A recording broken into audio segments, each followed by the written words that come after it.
Hello my dear student, welcome back to Aryan classes. Aryan ક્લાસીસમાં દિલથી અને ભાવથી તમારા બધાનું હાર્દિક સ્વાગત છે. હવે જો તમે તમારું મગજ હાલ બંધ કરી દેજો અને તમને મારી ઉપર જો વિશ્વાસ છે, ભરોસો છે તમને મારી ઉપર, તો હું તમને કહું છું એટલું કામ તમારે કરવાનું છે. ઓકે માય ડિયર સ્ટુડન્ટ, આજે તમે એ જોઈ શકો છો કે આપણે બોર્ડના નમૂનાનું પ્રશ્નપત્રનું સોલ્યુશન કરવાનું છે. તમે જેમ તત્વજ્ઞાનમાં મહેનત કરી છે એવી ને એવી મહેનત આપણે મનોવિજ્ઞાન અને બીજા બધા સબ્જેક્ટમાં કરવાની છે. તમને ખ્યાલ છે કે આપણે તત્વજ્ઞાનમાં 3-4 પેપર સોલ્યુશન કર્યા હતા, તો વિભાગ એના 20 બેઠા MCQ આપણે પેપર સોલ્યુશનમાંથી મેળવી લીધા હતા અને એ જ પેપર સોલ્યુશનના બેઠા 20 MCQ તમારી બોર્ડની એક્ઝામમાં તત્વજ્ઞાનમાં હતા.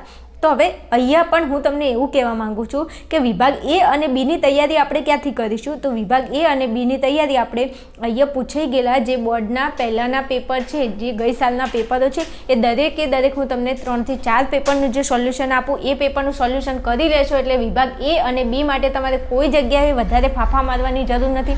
એવું હશે તો ટોપ 50 MCQ વિભાગ એ માટે તમને વિડીયો સરસ મજાનો આપી દઈશ. એટલું કરી નાખશો તો વિભાગ એનું તમારે કોઈ જાતનું ટેન્શન લેવાની જરૂર નથી. વિભાગ એ બી માટેનું તમે ટેન્શન જ છોડી દો. હું તમને જે પેપર સોલ્યુશન કરાવું છું એ પેપર સોલ્યુશનના વિભાગ એ બી કરી દો.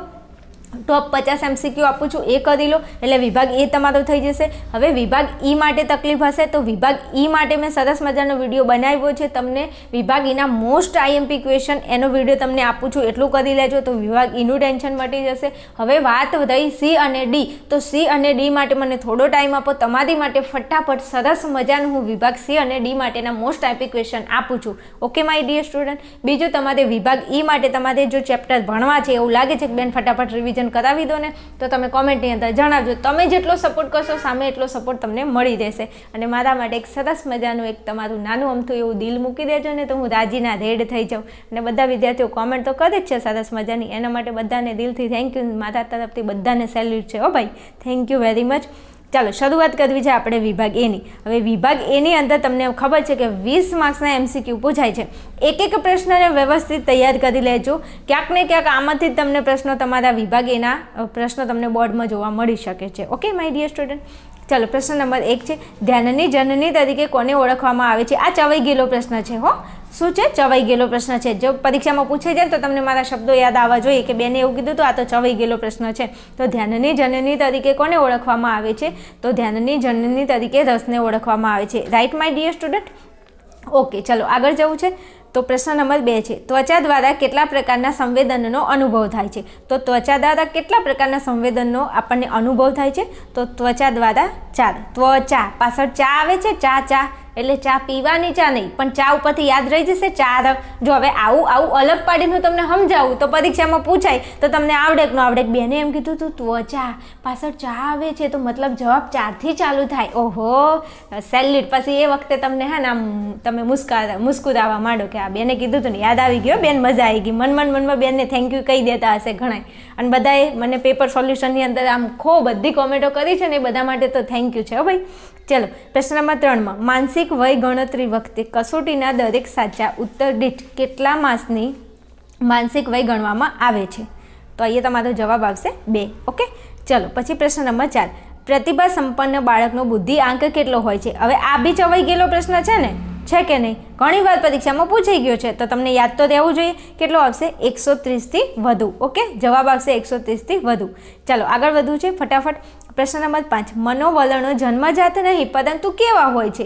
તો મનોવલણો જન્મજાત નથી હોતા પણ કેવા હોય છે? સંપાદિત હોય છે. રાઈટ? ઓકે, ચલો પ્રશ્ન નંબર 6, માનવીના મનમાં રૂઢ થયેલા ખોટા ખ્યાલને શું કહે છે? તો માનવીની અંદર જે ખોટા ખ્યાલો તમારી અંદર નથી હોતા, ખોટા વગર કામના વિચારો, હું નાપાસ થઈ તો મારું શું થશે? તો તું નાપાસ થવા મહેનત કરે છે તો રડે છે શાનું? તૈયારી કર ને, કંઈક મજા આવે એવી તૈયારી કર. કોકને લાગવું જોઈએ કે નહીં મારો બેટો તૈયારી કરીને સારા માર્ક્સ લાવ્યો છે તો એવી તૈયારી કરો એમ. તો જવાબ આવશે પૂર્વગ્રહ. આપણા માનવીના મનમાં જે ખોટા વિચારો, જો ખોટા ખ્યાલો છે એને પૂર્વગ્રહ કહેવાય. ચલો પ્રશ્ન નંબર 7, એક ઉદ્દીપકને મળતા આવતા બીજા ઉદ્દીપકને શું સમજવું? તો એક ઉદ્દીપકને મળતા આવતા બીજા ઉદ્દીપક સામાન્યીકરણ. જવાબ આવશે B. ઓકે, હાલો આગળ જવું છે ફટાફટ. પ્રશ્ન નંબર 8 છે, થોર્નડોઇકના બિલાડી પરના પ્રયોગમાં બિલાડીને કેટલા પ્રયત્ને શિક્ષણ મળ્યું? હવે બિલાડી બિચારી 24 વાર પ્રયત્ન કરી શકતી હોય, એ તો બિલાડી છે, એ તો પ્રાણી છે, આપણે તો મનુષ્ય છીએ, મનુષ્ય તો આપણો મનુષ્યનો અવતાર લાજે ભાઈ. તૈયારી કરો, તૈયારી બધા વિદ્યાર્થીઓ. જવાબ શું આવશે? 24. હવે જો આવું સરસ મજાનું અલગ પાડીને કોઈ કીધું કે આપણે મનુષ્ય છીએ, મનુષ્ય, અને બિલાડી પૂછાઈ જાય તો બિલાડીમાં 24 યાદ ના રહી જાય. હા, ચલો પછી ત્યાંથી આગળ વધીએ તો પ્રશ્ન નંબર 9 છે, માનવ જાતને ભારતની અપ્રતિમ ભેટ કઈ છે? તો તત્વજ્ઞાનમાં બી આવે છે ધ્યાન, યોગ, એટલે આપણને યાદ હોવું જોઈએ. જવાબ હશે ધ્યાન અને યોગ. ઓકે, ચલો પ્રશ્ન નંબર 10, આંતરિક સહજ પ્રતિક્રિયા કઈ છે? આંતરિક સહજ પ્રતિક્રિયા કઈ છે? તો ખબર હોવી જોઈએ રડવું.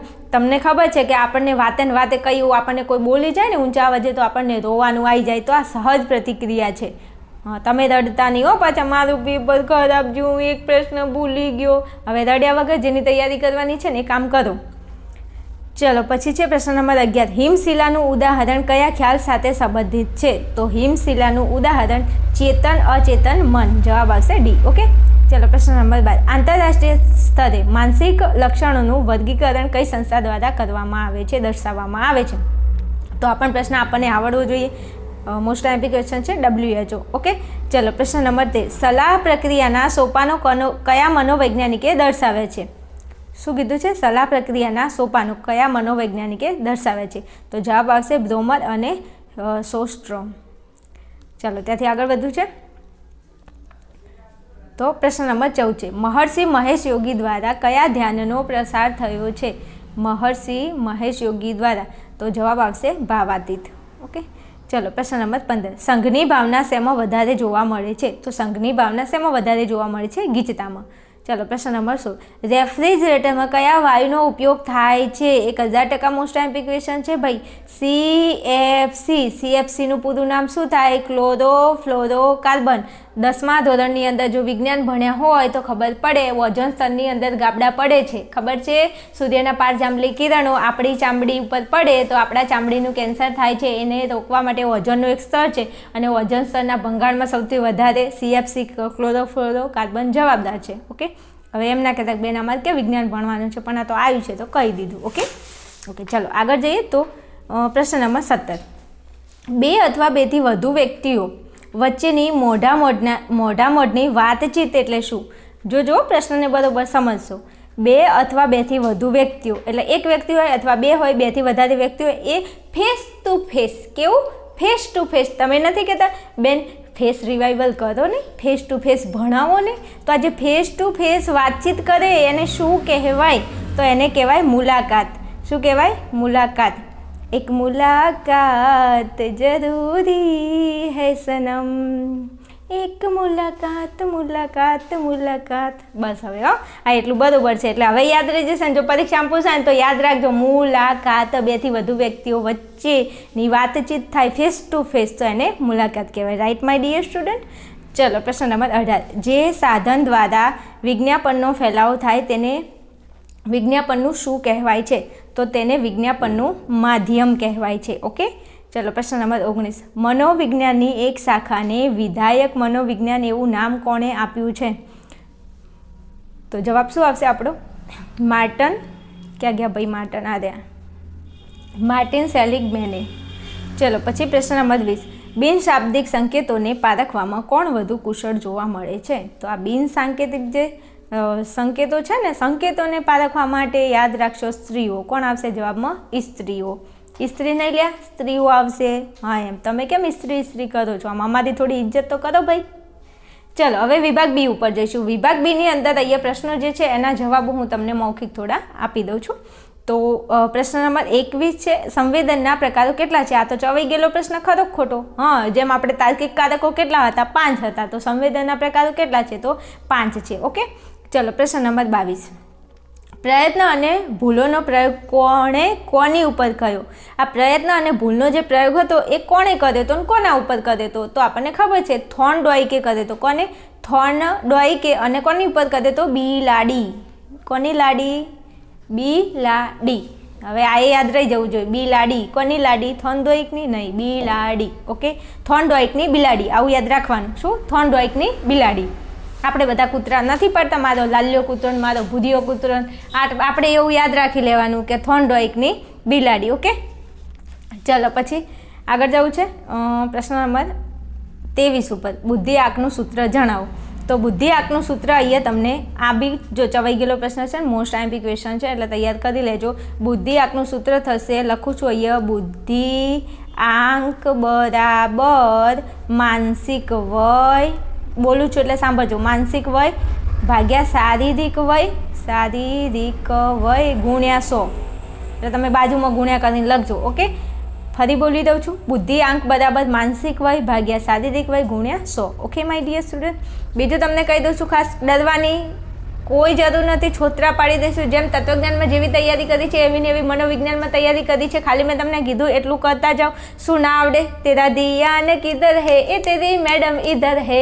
ચિંતા કરવાની જરૂર નહીં, મનોવિજ્ઞાનમાં છોતરા પાડી દઈશું, પણ કીધું એટલું કામ કરજો ભાઈ. ઓકે ચલો આગળ વધુ હે. હા, આ વધારે તો નથી પડતું ને. હા એમ ન કે કોકને એવું લાગશે તમે બહુ ઓવર એક્ટિંગ કરો છો. એકચ્યુઅલી જો છે ને મને ઓવર એક્ટિંગ કરવી ગમતી તો નહોતી, પણ જો વિદ્યાર્થીઓને એકચ્યુઅલી બિચારા ભણીને કેટલું બોરિંગ થઈ જાય, એટલે એમને થોડું કંઈક મોજ મજા તો જોઈએ ને. અને ભણતા મોજ મજા મળી જાય તો એની મજા જ કંઈક અલગ છે. બાકી ભણવાવાળા તો યુટ્યુબમાં ઢગલાબંધ બધા ભણાવે છે, હું નાઈ નથી પાડતી, પણ મને જો મોજથી ભણાવવું ગમે છે ને તમને મોજથી ભણવું ગમતું હોય તો મારી સાથે ભણજો તો મજા આવશે. ઓકે ચલો આગળ વધવું છે પ્રશ્ન નંબર 24માં. મનોવલણને અસર કરતા કોઈ પણ બે ઘટકો. હવે બે કીધા છે તો તમે બે જ લખજો. જવાબ આવશે કુટુંબ લખજો અને સામાજિકરણ. આમ તો બીજા છે લખવા હોય તો, પણ બે જ લખજો ને. બે પૂછ્યા છે તો બે લખવાના. પ્રત્યક્ષ અનુભવે આવે ને સંચાર માધ્યમો આવે, પણ આપણે બે પૂછ્યા છે તો બે લખવાના. ઓકે ચલો પછી છે પ્રશ્ન નંબર 25. કોઈ પણ બે ભૌતિક સંસાધનો જણાવો. શું કીધું છે? કોઈ પણ બે ભૌતિક સંસાધનો જણાવો. તો ભૌતિક સંસાધનોની અંદર હું બોલી જઉં છું આર્થિક અને તબીબી સંભાળ. શું આવશે? આર્થિક અને તબીબી સંભાળ. ધ્યાનમાં લેશો જરા. ચલો પછી આગળ વધીએ પ્રશ્ન નંબર 26માં. મનોજાતીય વિકાસની અવસ્થાઓ કયા મનોવૈજ્ઞાનિકે દર્શાવી છે? શું કીધું છે? મનોજાતીય વિકાસની અવસ્થાઓ કયા મનોવૈજ્ઞાનિકે દર્શાવી છે? તો જવાબ આવશે ડૉક્ટર સિગમન્ડ ફ્રોઈડે. જવાબ શું આવશે? ડૉક્ટર સિગમન્ડ ફ્રોઈડે. ઓકે ચલો પછી પ્રશ્ન નંબર 27. નામ એવા છે ને કે ફટાફટ આપણને બોલવા હોય તો બોલી ના શકાય એવા તો આપણા જો જે મનોવૈજ્ઞાનિકો છે ને એમના નામ છે. જો આપણા ભારતના હોત ને તો આપણા ભારતમાં તો લાલ્યો ને કાળિયો ને ધોળિયો ને આવા બધા નામ હોય, પણ હવે આ શું કરવું, આઉટ ઓફ કન્ટ્રીના નામ છે ને એટલે આપણને યાદ રાખવામાં બહુ ઇઝી પડે છે. હા એમ આ બાબતે આ વાતે દિલ મૂકવું હોય તો મૂકી દેજો પાછા. મને ખબર તમારી મનોદશા મને બધી જ ખબર છે. તમે શું વિચારો છો ને એ બધું મને ખબર છે, કારણ કે તમે જે રસ્તા ઉપરથી હાલ ગુજરી રહ્યા છો ને એ રસ્તા ઉપરથી અમે પણ એકના એક દિવસ ગુજરીને જ આવ્યા છીએ. હો ભાઈ, તમે વિદ્યાર્થીઓ છો અને અમે વિદ્યાર્થીઓ હતા એટલે કંઈ વાંધો નહીં એમ. હા ચલો પ્રશ્ન નંબર 27. સલાહમાં ઓછા કેટલા માણસો પ્રત્યક્ષ સંપર્કમાં આવે છે? તો સલાહમાં ઓછા 2 માણસો, સલાહાર્થી અને સલાહકાર. ઓકે ચલો પછી પ્રશ્ન નંબર 28. પર્યાવરણ અંગેના પ્રતિમાન કોણે દર્શાવ્યું છે? તો જવાબ આવશે 2 વ્યક્તિઓ છે, કર્ટ લેવિનનું પ્રતિમાન અને બોર્ન ફેન બ્રેનરનું પ્રતિમાન. જો નામ આવ્યું, બ્રોન ફેન બ્રેનર, કેવા નામ છે. પછી કર્ટ લેવિન, એટલે આ બધું થોડું યાદ રાખજો. ચલો પ્રશ્ન નંબર 29. સરળ સંરચનાને બીજા કયા નામે ઓળખવામાં આવે છે? તો સરળ સંરચનાને બીજા સપાટ સંરચનાના નામે ઓળખવામાં આવે છે. સરળ અને સપાટ. શું? સપાટ. બધું સપાટ ના થઈ જાય એનું ધ્યાન રાખજો, પરીક્ષામાં સારા માર્ક્સ લાવવાના છે. ચલો પછી છે પોઝિટિવ સાયકોલોજી શબ્દનો પ્રથમ પ્રયોગ કોને કર્યો છે? તો આ પણ પ્રશ્ન ચવાઈ ગયેલો છે, પૂછાય એવો છે. તો જવાબ આવશે અબ્રાહમ માસ્લોએ. કોને કર્યો તો? અબ્રાહમ માસ્લોએ. ઓકે તો અહીંયા આપેલા દરેક વિભાગ એ અને બીના પ્રશ્નો પહેલાં કમ્પ્લીટ કરી લેજો. ઓકે ચલો પછી આગળ વિભાગ સીના પ્રશ્નો તમે અહીંયા જોઈ શકો છો. હું ફટાફટ તમને બતાવી દઉં છું, એ પ્રમાણે તમે જોજો, ચેક કરજો. પૂછાઈ ગયેલા પ્રશ્નો હોય એને વધારે ભાર આપજો, બધાને કહું છું. આ તમારા વિભાગ સીના પ્રશ્નો છે. ઓકે ચલો પ્રશ્ન નંબર વિભાગ ડી. વિભાગ ડીની અંદર તમને જો દરેકે દરેક પ્રશ્નના તમને 3 ગુણ મળવાપાત્ર છે અને તમારે 14માંથી 10 પ્રશ્નો લખવાના છે. તો અહીંયા 14 આપેલા છે, જોઈ લો, અને આમાંથી 10 લખવાના છે. તો તમને જે ચેપ્ટરમાંથી સારા આવડતા હોય એ ચેપ્ટરના પ્રશ્નો તૈયાર કરવા.